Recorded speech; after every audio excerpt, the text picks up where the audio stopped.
Hola, soy Leonardo Cuevas y esta es la asignación número 4, conclusiones de la asignatura de configuración de sistemas operativos. En principio empezamos con un índice que tiene los 10 puntos a tratar en este tema. Y para partir con el primer punto, vamos a identificar los elementos funcionales de un sistema informático. En principio son 4. El hardware, el sistema operativo, la aplicación y por último el usuario. Es decir, el usuario hace uso de estas 3 capas que juntas conforman el sistema informático.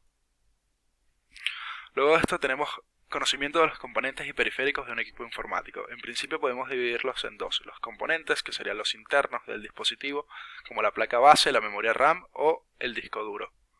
Y luego los periféricos, que son los que nos permiten utilizar los sistemas informáticos en sí, como por ejemplo los dispositivos de entrada y salida. Un dispositivo de entrada sería un teclado y un dispositivo de salida sería un monitor. Luego están los dispositivos de almacenamiento, los dispositivos que combinan entrada y salida y por último los dispositivos de comunicación. Como dispositivo de comunicación podríamos tomar en cuenta un hub para hacer una red local. Además de esto tenemos el funcionamiento del conexionado en red de los equipos informáticos. En la última actividad que hemos hecho, lo que hemos es simulado una conexión local entre máquinas virtuales y asignado una red IP local, una red IP específica en un rango predeterminado para conectarse entre sí y hacer ping entre las máquinas locales. Es decir, hemos utilizado la capa física y la capa lógica de la red para conectarlos. Esta actividad la podemos extrapolar a servidores más grandes o, por ejemplo, podremos hacerlo mediante cableado, por ejemplo. Luego tenemos conocimiento de los diferentes tipos de sistemas operativos y licencias existentes en el mercado. Existen dos tipos de sistemas operativos: los propietarios, también conocidos como privativos, como pueden ser Windows o macOS, y los sistemas operativos libres, como Ubuntu, Debian o Linux Mint. Los sistemas operativos libres son de código abierto, pero esto no significa que sean gratuitos. Además de esto, también podemos subcatalogar los sistemas operativos según el tipo de distribución que tengan. Por ejemplo, hay sistemas operativos que son OEM, que su licencia viene incluida en la compra del dispositivo. O retail, que es que la licencia se compra aparte.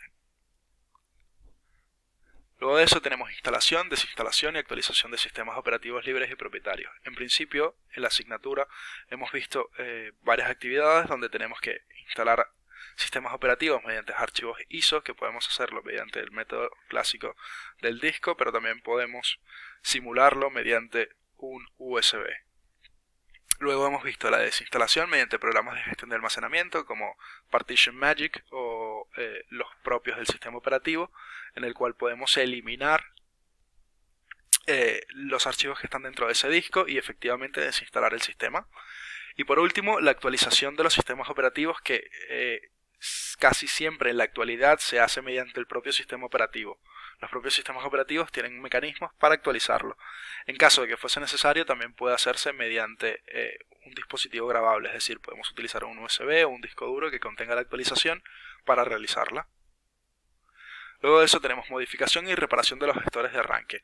A lo largo del seminario hemos visto cómo reparar el gestor de arranque de los sistemas operativos.